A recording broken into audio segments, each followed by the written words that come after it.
this 4 years of undergraduate courses gives you a basic stepping stone.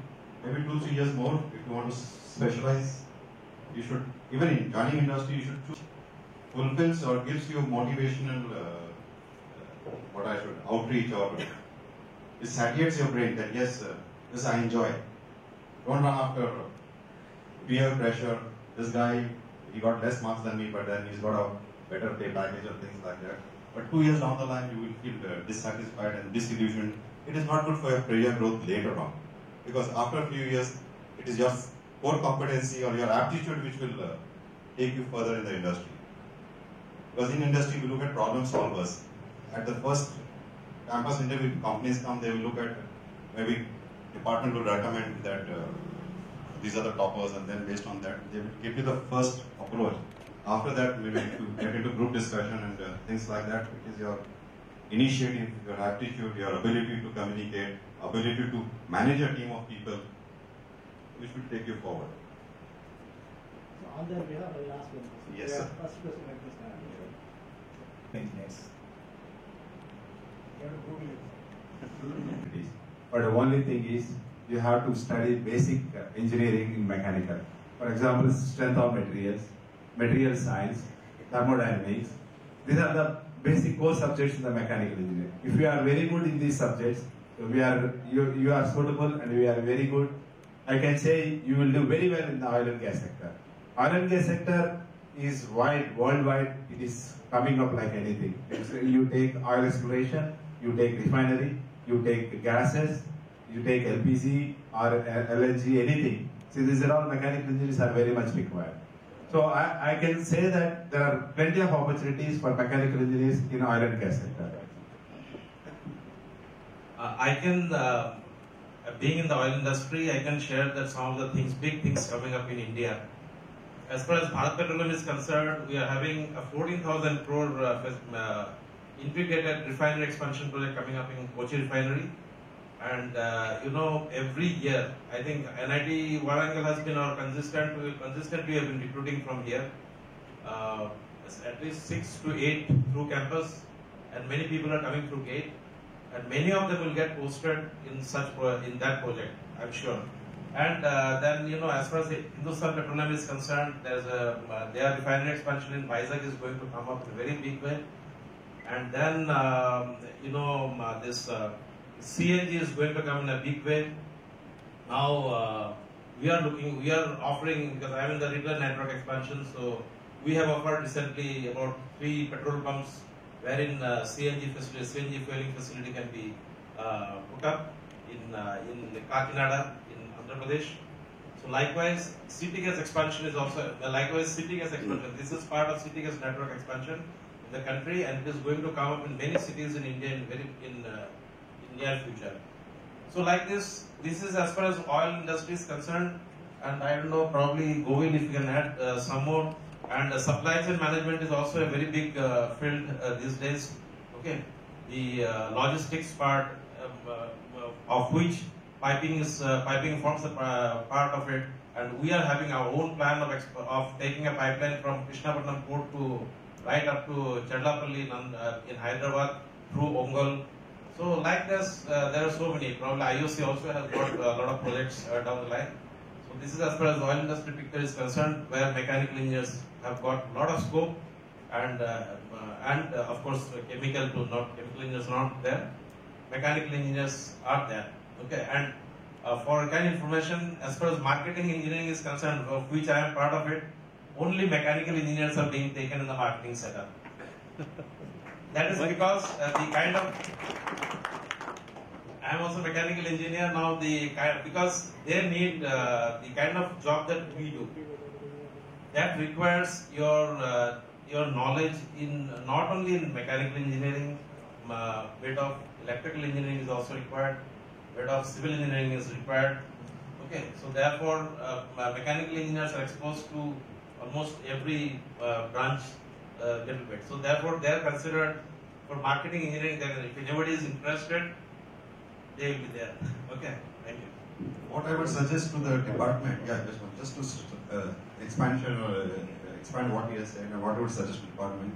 See, mechanical engineering is the industry today needs cross-branch specialization, cross-branch knowledge. So what we suggest, or what I have also observed the trend in SRM University or VIT or Manipal or things like that, there are cross-branch courses like where I would love to see mechanical plus electronics, like mechatronics, or like VIT has mechanical with sub-specialization in energy management or environmental management or chemical technologies. SRM also has a course in mechatronics. That will give maybe a wide-ranging experience or exposure to the students. And I was also interacting with a few students, and some of the feedback which I got was the quality of classrooms, if they can be improved, smart classrooms, air-conditioned classrooms. These are some of the basic necessities which facilitate students. Out of 190 credits that we offer, Yeah. 24 of this interdepartmental nature. Oh, very good, very good, very good. I think what I would suggest and advise the students also, focus on those inter-departments. Don't treat them as an extra subject because the department is offering them. Maybe focus more on that. Maybe you will develop extra skill sets which will help you out in life. Yeah, somebody had a question. That's it. Hello to one and all. My name is John, and basically I'm a DASA student from Dubai, and I have a question for you, sir. So I wanted to know what is the scope of mechanical engineering in the Middle East, in Abu Dhabi, Dubai, other than the oil sector, and what are the requirements that we need to get into one of those companies in the Middle East? Because as far as I've heard, that we need some work experience before getting a job in the Middle East. So I was wondering whether, as a fresher, can we just directly join, or do we need some work experience before going into the Middle East and searching for a job? Also answer you, my friend Siraj also will answer some part. Regarding freshers jobs in Middle East, I can say almost nil. So until unless your father is having a lot of contacts at a higher level. Otherwise, you have to study there. Now they have this new system in UAE. The students who are studying in UAE, there are some engineering colleges like Manipal, Leeds, Amity. So they are also recruiting the students. They are also giving the BTech degree. Recently, since 3-4 years, so there is an instruction to all companies in Middle East, in UAE, they have to recruit some people from these colleges, so that their rates will go up and people will come and join. But if you study in India as a fresher, until unless your dad have a lot of connects, it's very difficult to get it. There are some people who, in fact, one girl studied in REC Warangal only. She came as a new and joined one company. It is happening, but percentage-wise is very, very less. Yeah. So suggest what is the solution? Yeah, solution. The best solution I can say is for mechanical engineers, for the first 5 years, work in India, work hard. Then after 5 years, you will have a lot of opportunities to come to Middle East and enjoy your life with better facilities and better parks. So that is what I sincerely suggest all new students.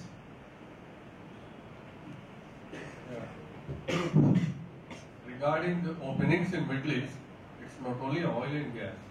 You have, see, whatever industry you take,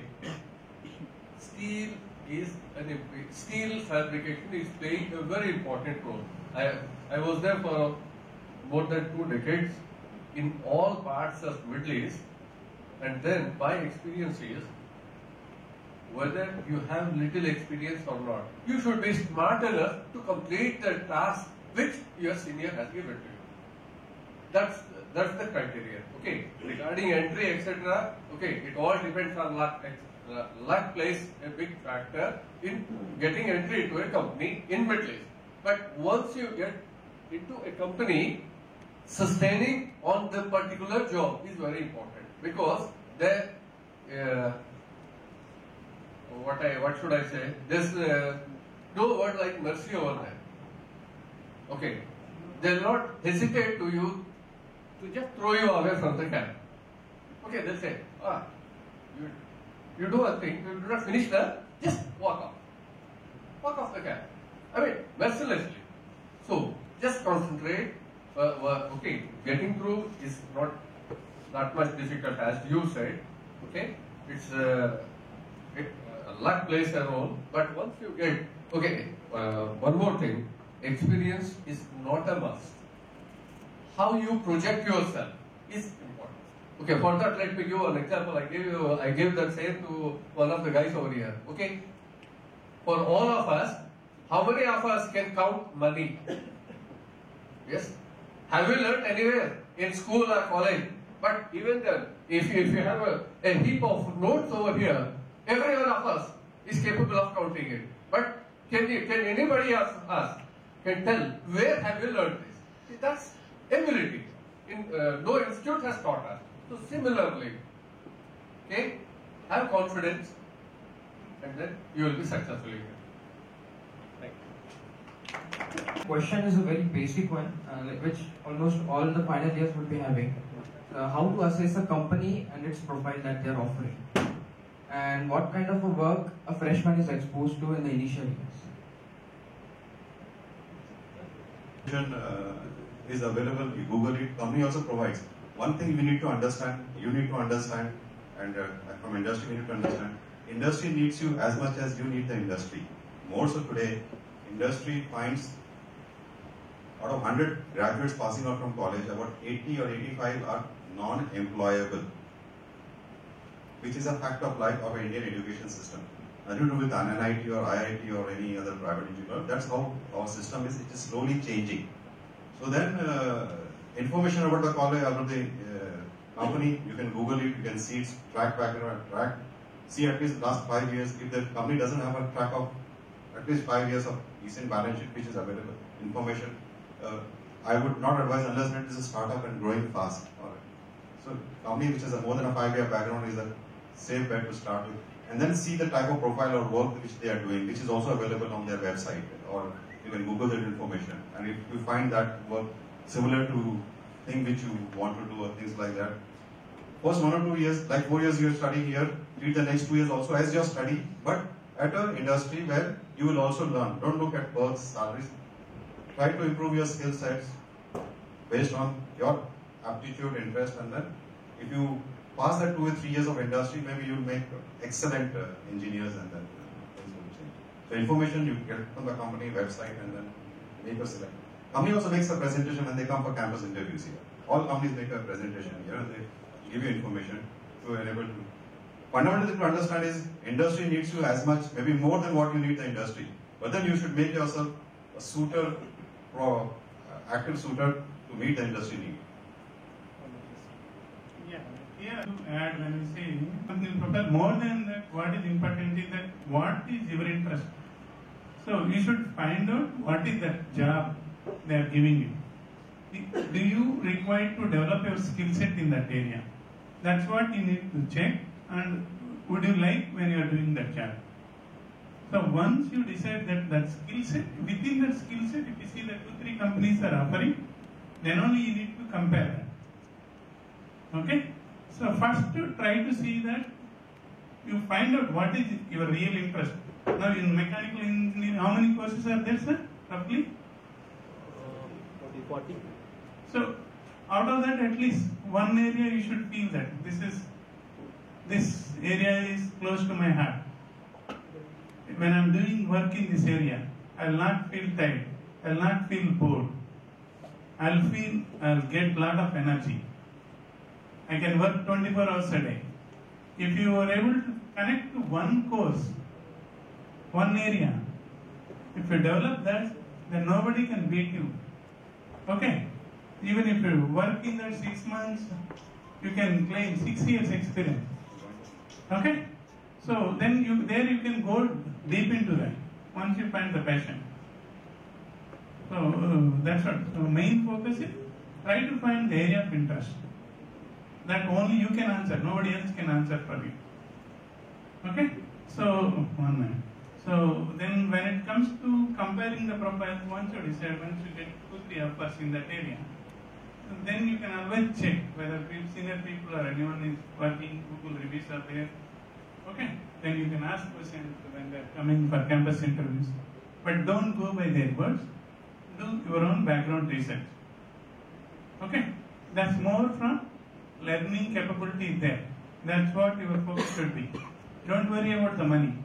When you develop the skill, money will follow you. Okay. I think everything, whatever you said is right. just to add a few things. Now you know you may Google and you can find out what a company does, its business. But any organization does a wide variety of things. If you take my organization, there's upstream also now, where we explore crude. We explore and we bring out crude, we refine, and then we market. Okay. So the entire thing, it's a huge thing. Okay. Now, if you Google, you can't get into the details of what all and where you will be placed also you don't know. Once you get recruited in the organization also you don't know where you are going to get. So one more thing, I don't know whether you have heard of the word unlearning. There is something called unlearning. You are learning now. When you get into a company, you need to unlearn, learn. Just now, like our Sridhar Wadekar has said, no, he has unlearned mechanical engineering. He has learned the IT. Unlearning does not mean that you forget about everything. It's a part of you just put it aside. So every bit of mechanical engineering that you are learning, you may be using only a part of it. But it's very important, as Ramesh said, to find out your area of interest. Okay. And at this stage, it's a very crucial stage when you're in final year, you need to decide whether you are going to pursue your corporate life or you are going to pursue research. Okay, this is the decision you have to take probably at this stage. You find out from your professors, they will be able to tell you